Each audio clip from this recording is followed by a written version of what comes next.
नमस्ते छात्रों, अपने पहले संधि प्रकरण को सही प्रकार से समझा था। आज अपन समास के बारे में पढ़ेंगे।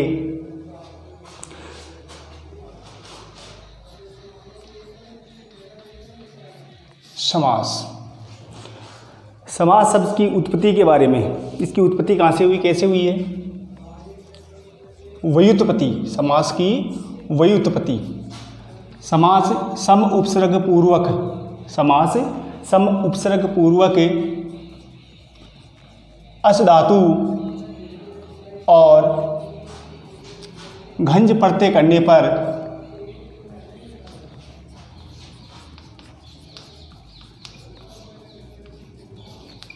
हुई है। समास की जो उत्पत्ति है उसके बारे में, सम उपसर्ग अस धातु और घंज प्रत्यय करने पर समास शब्द की उत्पत्ति होती है। समास का जो अर्थ है वो होता है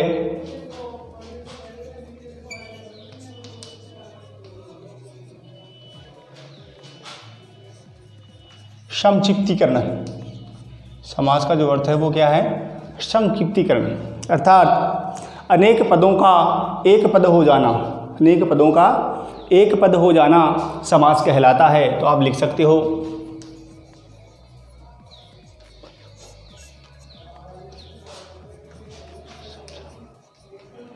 शमशनम समास है, अर्थात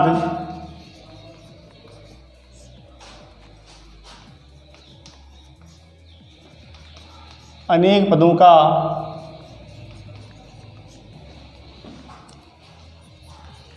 एक पद हो जाना या बन जाना।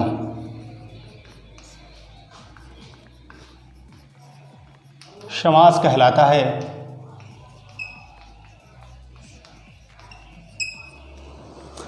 ये समास का अर्थ, उत्पत्ति और परिभाषा कंप्लीट हो गई है। अब है अपने पास में समास के भेद। समास 6 प्रकार का होता है।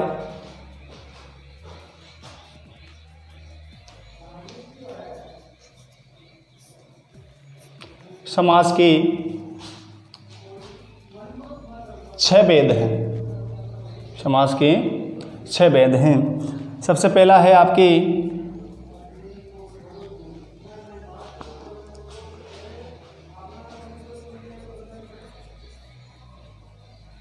अव्ययीभाव समास, फिर हैं कर्मधारय समास, फिर आता है द्वंद्व समास, फिर हैं तत्पुरुष समास, फिर हैं द्विगु समास और छठा है बहुब्रीहि समास। इस प्रकार आपके 6 समास हैं। आपके पाठ्यक्रम में अव्ययीभाव, कर्मधारय और द्वंद्व समास को बताया गया है, लेकिन पाठ्य पुस्तक में और भी समास है। आपके तत्पुरुष समास है, द्विगु समास है, बहुब्रीहि समास है। तो अपन इन सबको पढ़ेंगे। शीघ्र उतार लीजिए।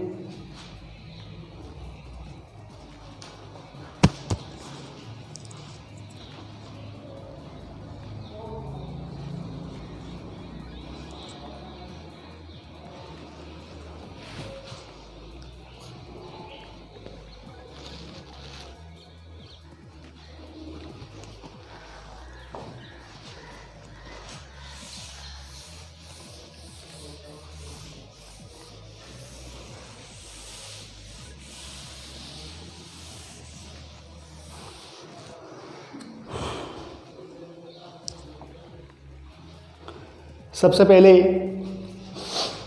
समास है आपके अव्ययीभाव समास।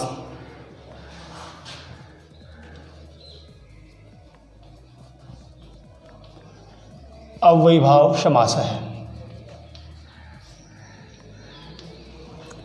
सरल रूप में अपन पढ़ेंगे इसको। समास के नाम से ही अपन को मालूम चलता है कि इसमें पहला पद है वो हमेशा अव्यय होता है। अव्ययी भाव नाम है इसका। इसमें पहला पद नोट करना है आपको। इसमें पहला पद क्या होता है? अव्यय। अव्यय का मतलब उपसर्ग से भी होता है, क्योंकि ये दोनों अव्यय और उपसर्ग हैं वो एक ही चीज़ है। क्यों है एक चीज़? कि दोनों अविकारी कहलाते हैं, दोनों ही एक अविकारी शब्द होते हैं, इसलिए अव्यय भी होगा और उपसर्ग भी होगा।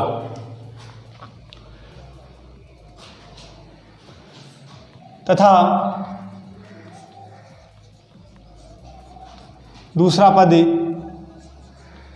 संज्ञा। दूसरा पद संज्ञा। फिर है समस्त पद। जो समस्त पद होगा, समस्त पद नपुंसकलिंग एक वचन में मिलेगा आपको। जो समस्त पद होगा वो नपुंसकलिंग एक वचन का रहेगा। समस्त पद अव्यय होगा।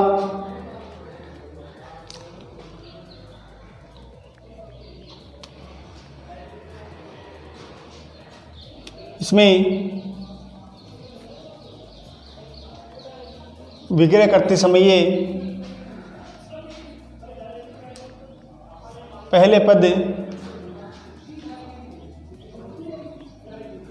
अव्यय का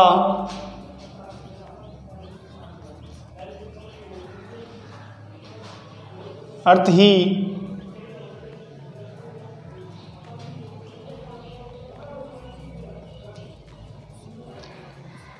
दूसरे पद के अंत में लिखते हैं।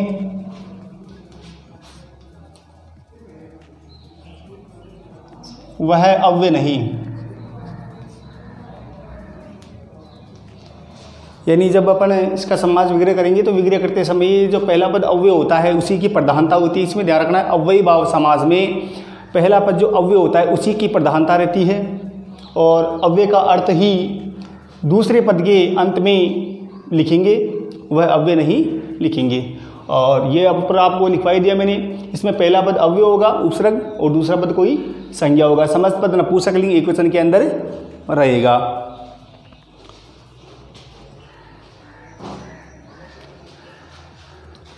उदाहरण देखना है आपको।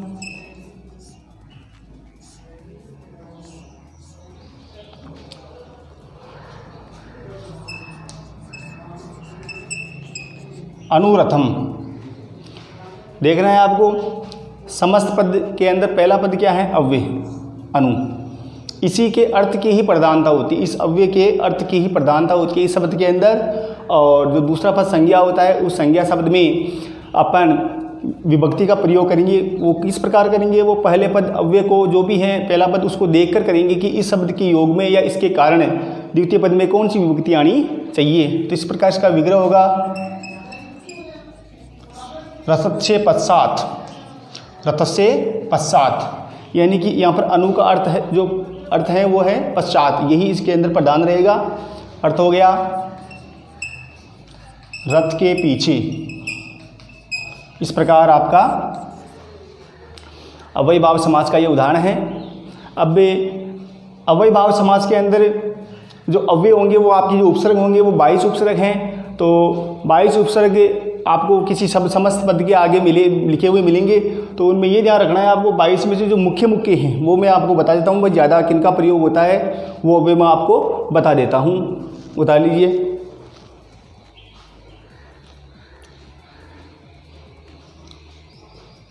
जैसे इसके अंदर जो उपसर्ग हैं जो अव्यय हैं वो हैं आपके अनु है, उप है, निर है, प्रति, यथा, अधि। इस प्रकार जो आपके मुख्य अव्यय हैं जो इस अव्ययी भाव समास में समस्त पद के आरंभ में आएंगे तो वो यही उपसर्ग हैं ज़्यादा। तो इनका मैं अर्थ और किसके कारण कौन सी विभक्ति आएगी इनके अंदर वो भी बता दूंगा। उतारिए।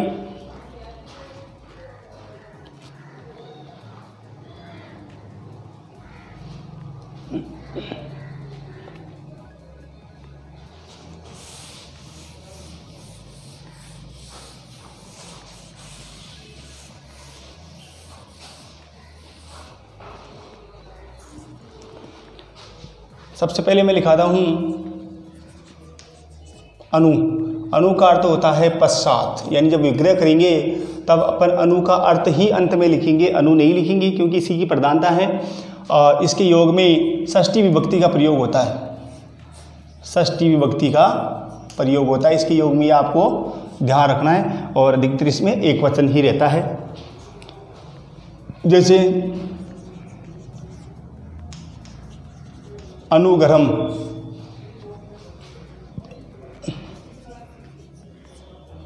अनुराजम,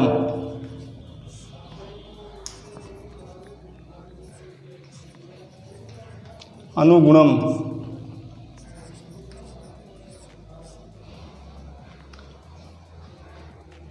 अनुदेशम, बहुत सारे हैं। समस्त पद नपुंसकलिंग एक वचन में प्रकट होगा और अव्यय के रूप में वो भी।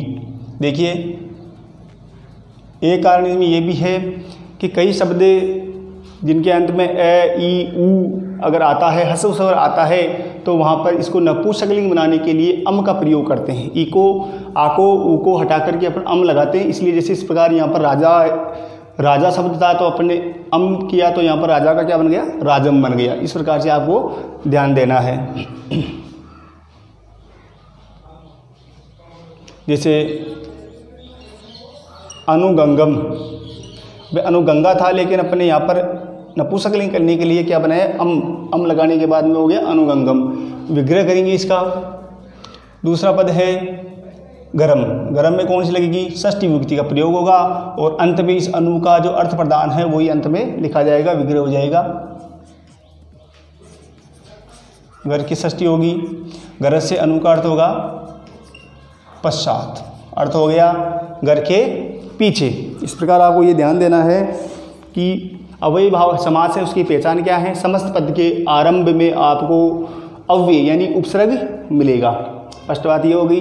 सेकंड बात, समास विग्रह युक्त पद में, जहाँ समास विग्रह हो रखा है तो वहाँ पर आपको अंत में उस अव्यय का अर्थ मिलेगा। ये इसकी पहचान है कि अव्यय का अर्थ तो पीछे है या नहीं, तो उसको देख करके आपको मालूम लगाना है इसमें कौन सा समास है और पहले पद में इसके अकॉर्डिंग इसमें विभक्ति मिलेगी आपको।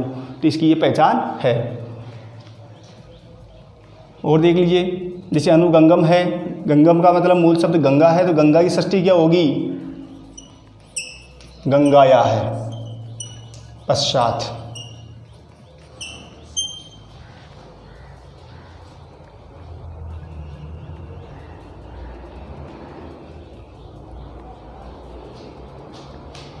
इसका देख लीजिए, गुण होगा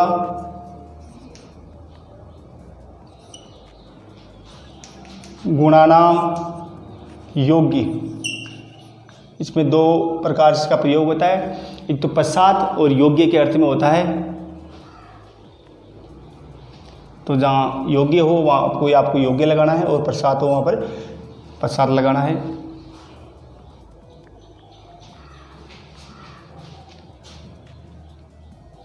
राजा की षष्ठी क्या होगी, मूल शब्द राजा है, राजा की होती है राज्ञ है, राज्ञ है पश्चात राजा के पीछे। इस प्रकार ये ध्यान देना है आपको। देश से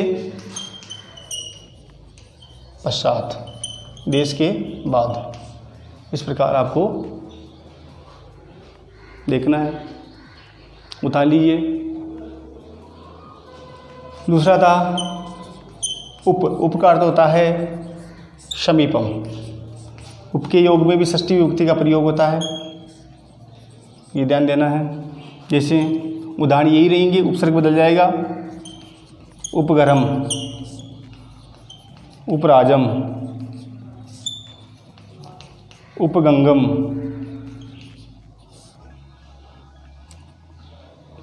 इसमें भी षष्ठी होगी तो वही हो जाएगा गरज से। और उप का अर्थ क्या था, समीपम, तो आपको समीपम लिखना है, इसकी प्रधानता है। हो गया घर के समीप या घर के पास में। वैसे ही राजा का हो जाएगा, राज्ञ है समीपम, राजा के समीप। उपगम गंगाया है समीपम, षष्ठी क्या होगी, गंगाया है समीपम।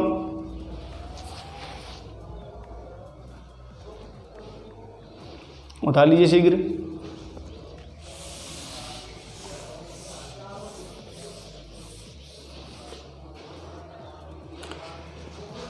तीसरा है निर, निर का मतलब होता है अभाव है, यानी कमी। हिंदी में क्या होगा? कमी। संस्कृत में क्या होगा? अभाव है।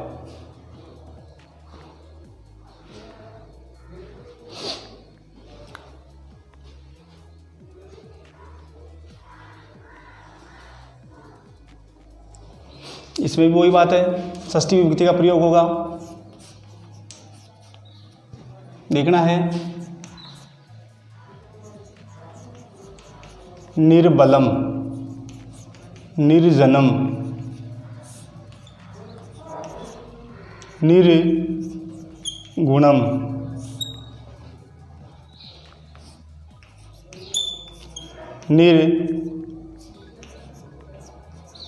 मक्षिकम। देखिए यहाँ पर मक्षिका था, लेकिन नपुंसकलिंग के कारण क्या बन गया? मक्षिकम बन गया। आ का अम बना दिया गया यहाँ पर। देखिए इसके योग में भी, निरुपसर्ग के योग में भी षष्ठी आती है, तो बल की षष्ठी क्या होगी? बलस्य। और निर का अर्थ क्या है? अभाव है, तो होगा बलस्य अभाव है, बल का अभाव या बल की कमी। इसी प्रकार इसमें हो जाएगा जनानाम अभाव है। यहाँ बहुवचन का प्रयोग होगा, क्योंकि जन का मतलब व्यक्ति, लोग होते हैं, तो जो व्यक्ति हैं, लोग हैं, वो बहुवचन के अंदर प्रकट होते हैं, एक वचन में नहीं होते, इसलिए बहुवचन आएगा यहाँ पर। गुण है तो गुण भी बहुवचन के अंदर प्रकट होगा, गुणानाम अभाव होगा।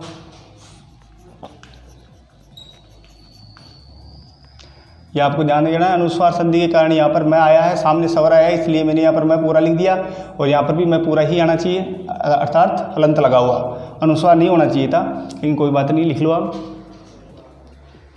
निर्मक्षिकम, यहाँ पे देखना है मक्षिका, तो मक्षिका अभाव का मतलब कमी। अब एक मक्खी की कमी तो होगी नहीं, तो मक्खी भी बहुवचन में आएगा, मक्षिका नाम, मक्षिका नाम अभाव है।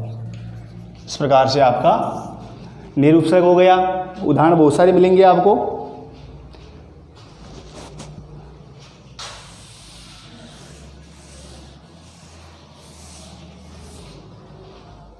फिर आता है सह, तो होता क्या है? सह होता है, लेकिन ये सह के रूप में प्रकट होता है। ये इसका मतलब अर्थ होता है सहितम, यानी हिंदी में होगा साथ, सहितम। सह के योग में तृतीय विभक्ति का प्रयोग होता है, तृतीय विभक्ति का प्रयोग, जैसे कि सपरिवारम, तो यहाँ पर क्या बनेगा? परिवार की तृतीया क्या होगी? परिवारेण, और सह का अर्थ क्या है? सहितम, अर्थात परिवार के साथ। इस प्रकार बहुत सारे उदाहरण इसमें, जैसे शानुवादम, स अनुवादम, दो शब्द स अनुवादम, अनुवादेन सहितम, अनुवाद के साथ में। दर्पम, दर्प घमंड होता है, घमंड के साथ में। इस प्रकार से बहुत सारे उदाहरण इसके। श चक्रम, चक्रेण सहितम, चक्कर के साथ, दर्पेण सहितम, दर्प के साथ, सा अनुवादेन, अनुवादेन सहितम, अनुवाद के साथ। इस प्रकार से आपका ये भी हो गया, इसको आप कर लीजिए।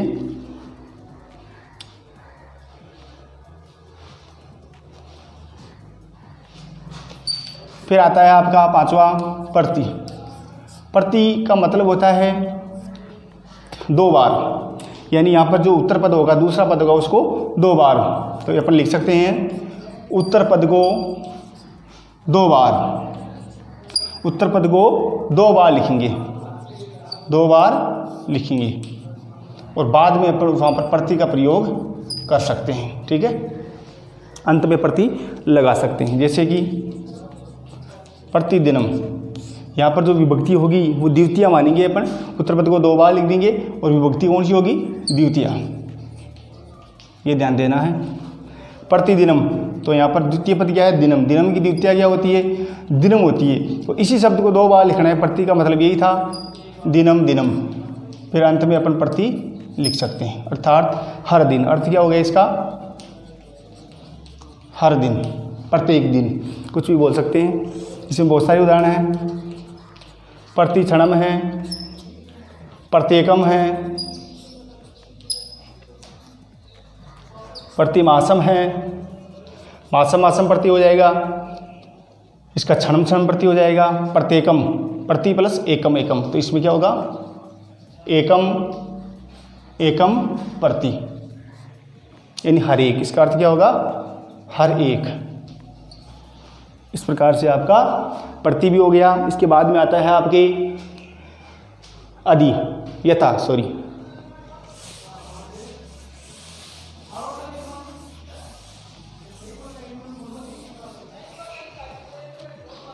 फिर आता है आपका छठा, सॉरी, यथा। यथा, यथा का अर्थ अंतिकर्म से होता है, अंतिकर्मये, यह आपको देखना है। इसका अर्थ क्या होता है, अंतिकर्मये, यानी कि शक्ति के अनुसार जो भी है। इसके योग में भी द्वितीय विभक्ति आती है।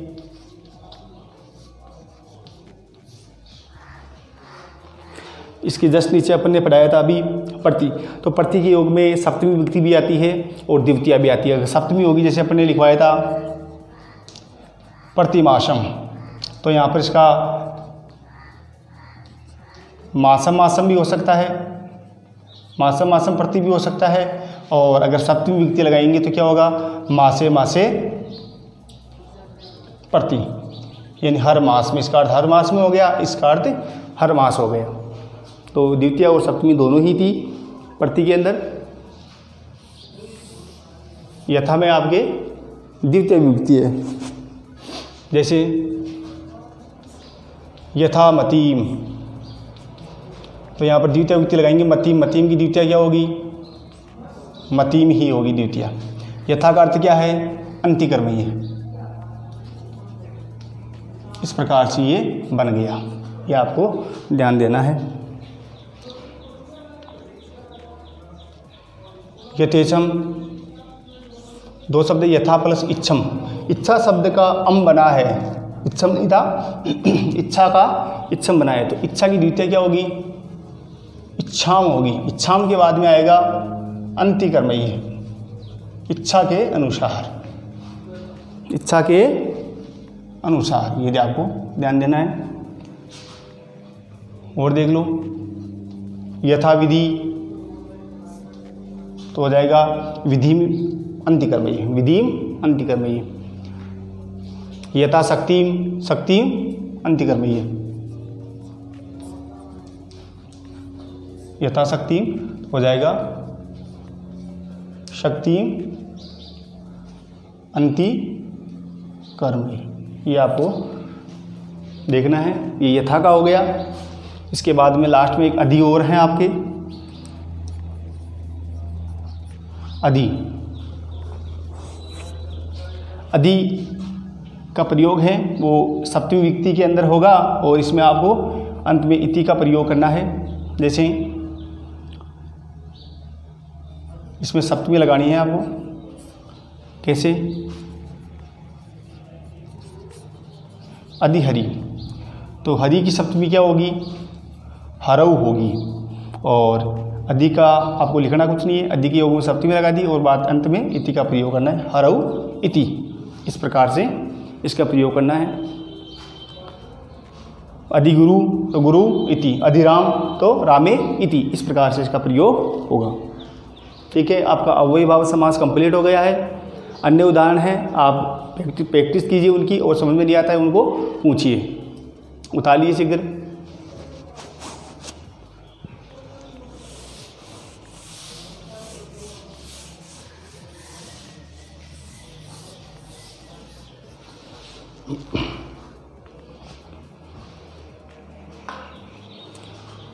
इसके बाद में आपके दूसरा आता है कर्मधारय समास।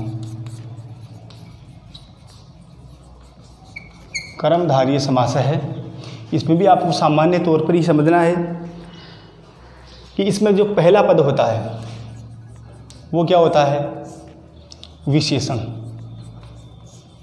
यानी इसका जो मूल है वो आपको ये ध्यान रखना है, इसमें विशेषता का मतलब है, इसका मतलब है विशेषता का। जो इसमें पहला पद होगा वो विशेषण होगा। विशेषण का मतलब विशेषता है, गुण है, जो भाव है वो पहले पद के अंदर प्रकट होंगे, विशेषण। वह दूसरा पद वह दूसरा पद क्या होगा? संज्ञा, यानी विशेष्य। संज्ञा में विशेष्य। पहला पद इसमें क्या होगा?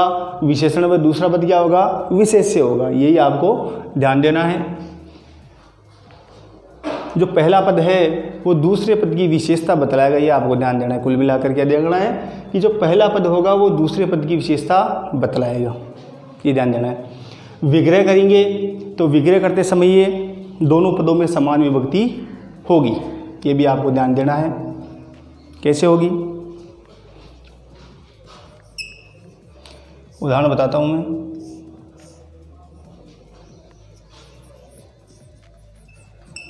वीर पुरुष है, इसका जो विग्रह होगा वो हमेशा उत्तर पद के अनुसार होगा, पूर्व पद के अनुसार नहीं होगा, उत्तर पद के अनुसार होगा।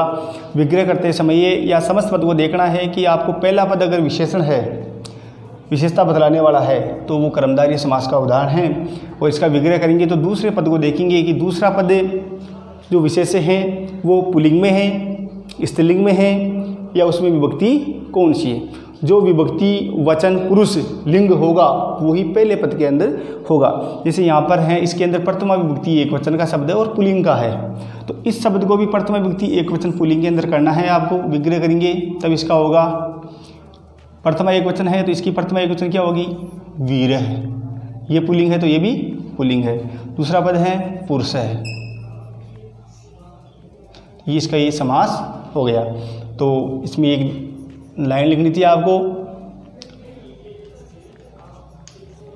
दोनों पदों में समान विभक्ति, दोनों पदों में समान विभक्ति वचन व लिंग होगा, ये ध्यान देना है आपको। जब विग्रह करेंगे तब दोनों पदों के अंदर समान विभक्ति होनी चाहिए, समान ही वचन होना चाहिए और समान ही लिंग होना चाहिए। दोनों पद एक समान विभक्ति के हैं, एक ही इनमें लिंग है, एक ही इनमें विभक्ति है। इसका अर्थ हो गया वीर है जो पुरुष या वीर पुरुष, इसकी विशेषता बतला रहा है। एक इसमें एक अलग चीज़ और थी, अगर जो समस्त पद होते हैं, अगर मान लो समस्त पद पुल्लिंग का है तो इन दोनों शब्दों के बीच में आपको च असो यानी कि चासो, यानी कि चासो हो जाएगा, ये चासो लिखा हुआ मिलेगा। अगर मान लो स्त्रीलिंग है तो स्त्रीलिंग के दोनों शब्दों के बीच में अपन च ईयम का प्रयोग करेंगे, च ईयम का प्रयोग करेंगे। अगर समस्त पद नपुंसकलिंग है तो दोनों शब्दों के बीच में अपन चैतत का प्रयोग करते हैं, ध्यान देना। इसको जोड़ने के बाद में ये चासो हो जाता है, इसको जोड़ने के बाद में ये चय्यम हो जाता है। ये गुण संधि से, ये दृक् संधि से, और ये चैतत का चैतत रहेगा। जैसे कि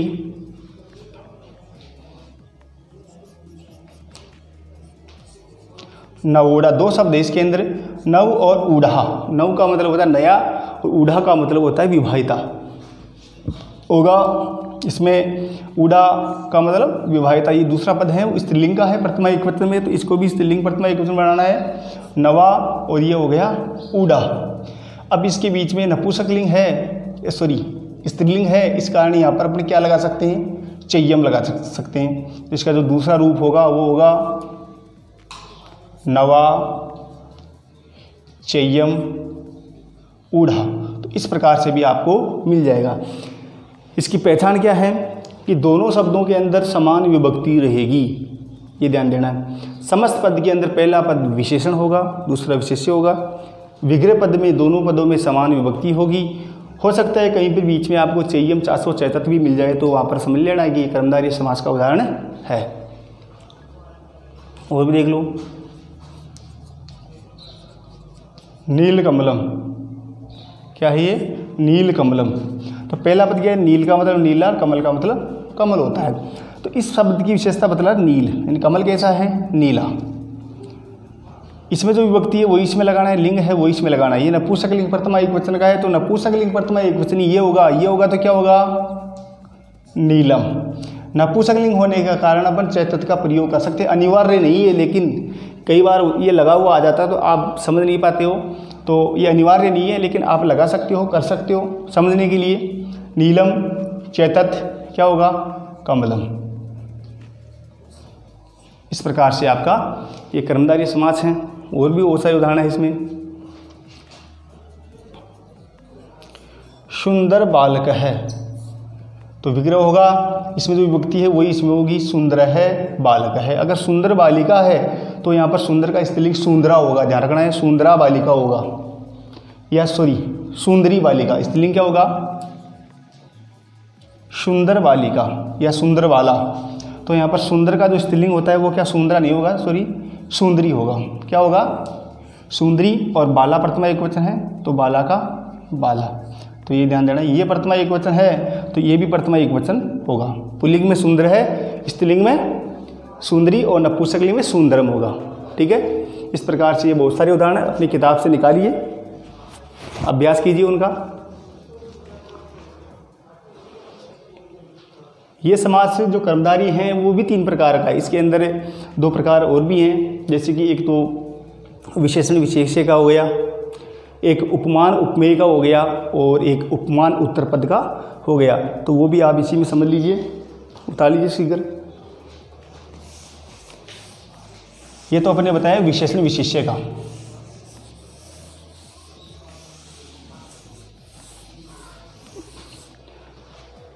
समास का नाम कर्मधारय ही रहेगा, नाम चेंज नहीं करना है, बस इसका जो तरीका है वो थोड़ा सा अलग है कि इसमें एक तरीका और है, इसको अपने उपमान उपमेय कर्मधारय समास के नाम से बोलते हैं। लेकिन आप जब नाम लिखोगे समास का तब आपको कर्मधारय लिखना होगा, कर्मधारय समास। इसके अंदर क्या होगा, जैसे उदाहरण देख लीजिए, पहले उदाहरण समझिए। घनश्याम है, समासपद क्या है, घनश्याम है।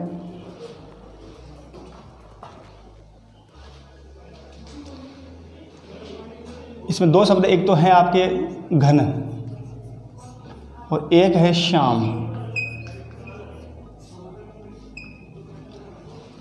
इसमें जो विभक्ति, इसमें विभक्ति कौन सी है, प्रथमा एक वचन। विभक्ति वाला नियम तो वही रहेगा, तो इसमें भी कौन सी होनी चाहिए, प्रथमा एक वचन। तो ये घन हो गया और ये श्याम हो गया, इस प्रकार ये अलग अलग हो गया। एक इसके अंदर अपने यू नामक सुबंत का प्रयोग भी करते हैं। यू का मतलब होता है की तरह या के समान, की तरह या के समान इसके अंदर होगा। तो ये कहीं पर उपमान के बाद में होगा, कहीं पर उपमेय के पहले होगा। तो इस प्रकार से आपको इसका ध्यान देना है।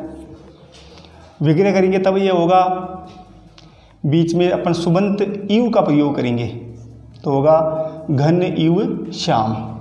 घन का अर्थ यहाँ बादल से है और श्याम का मतलब काले से है। बादल कैसा है, काला। घन यू श्याम यानी बादल के समान काला, यानी जो श्याम है उसकी तुलना किससे की गई है, बादल से की गई है। श्याम की तुलना किससे की गई है, बादल से की गई है। यह ध्यान रखना, जिसकी जिससे तुलना की जाए वह उपमान उपमेय होता है, ये ध्यान देना है आपको। और देख लीजिए, चंद्रोज्वला, एक शब्द है इसके अंदर चंद्र, गुण संधि से ओ रखा है, ऊ का क्या होगा, ओ रखा है तो ऊ को अपन वापस करेंगे, बदलेंगे, इसको अलग अलग करेंगे, उज्ज्वला। उज्ज्वला, चंद्र उज्ज्वला, इसमें भी अपन किसका प्रयोग करेंगे, यू का प्रयोग करेंगे। क्या होगा, चंद्र ई उज्ज्वला, चंद्रमा के समान उज्ज्वल। विग्रह क्या हुआ, चंद्रमा के समान उज्ज्वल। तो ये तो उपमान उपमेय कर्मधारय समास हो गया। एक आता है उपमान उत्तरपद कर्मधारय, तो उपमान उत्तरपद कर्मधारय, जैसे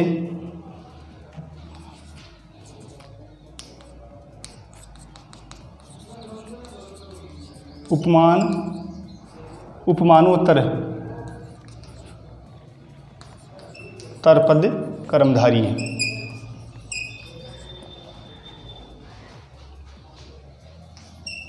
इसमें कैसे होगा,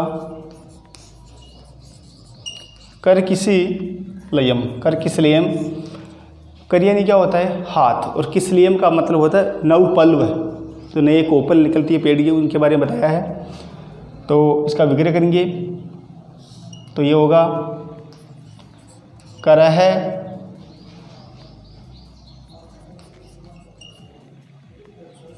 किसलयम यू, यानी हाथ है वो पल्लव के समान, कर किसलियम पल्लव के समान।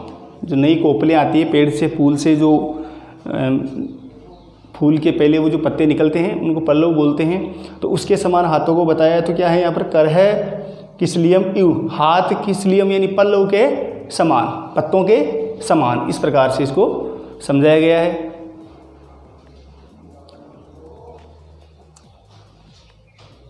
एक और देख लीजिए, मुख कमलम, इसमें देखिए मुख कमल के समान। तो यू जो सुबंत है, यू का प्रयोग अपन कहाँ करें, इसमें तो बीच में कर रहे हैं दोनों पदों के, और इसके अंदर बाद में कर रहे हैं। तो आप बोलकर भी देख सकते हो, जैसे अपन बीच में लगाएंगे मुख, यू का मतलब के समान, मुख के समान कमल, मुख के समान कमल नहीं होता है, मुख कमल के समान हो सकता है। तो अपन क्या लिखेंगे इसमें, मुखम कमलम यू होगा कमल के समान मुख, विग्रह क्या होगा, कमल के समान मुख, कमल के समान मुख। तो इस प्रकार बोल सकते हो मुख कमल के समान, तो भी यही बात है, और इस प्रकार बोलेंगे कमल के समान मुख, तो भी एक ही बात है। तो हिंदी अनुवाद होगा वो सही होगा। तो आपका ये कर्मधारय समास है वो कंप्लीट हो गया है। इसमें बहुत सारे उदाहरण किताब में दे रखे, तो उनका आप अभ्यास करो बार बार और इनसे मिलान करो, भाई ऐसा होता है या नहीं होता है। इसमें पहले पद का जो बताई दिया मैंने आपको, पहला पद विशेषण और दूसरा विशेष्य, उसमें वो जो शब्द थे 400 संयम चतुर्थ, उनका प्रयोग होता था। इसमें यू का प्रयोग होता है, और उपमान उपमेय के बारे में बताया ये मैंने आपको, जिसकी जिससे तुलना की जाए वह उपमान उपमेय होता है। तो यहाँ पर उपमान उपमेय के बीच में प्रयोग हो रहा है, और यहाँ उपमान के बाद में यू का प्रयोग हो रहा है। तो आप अनुवाद करके भी इसको देख सकते हो, उठा लीजिए।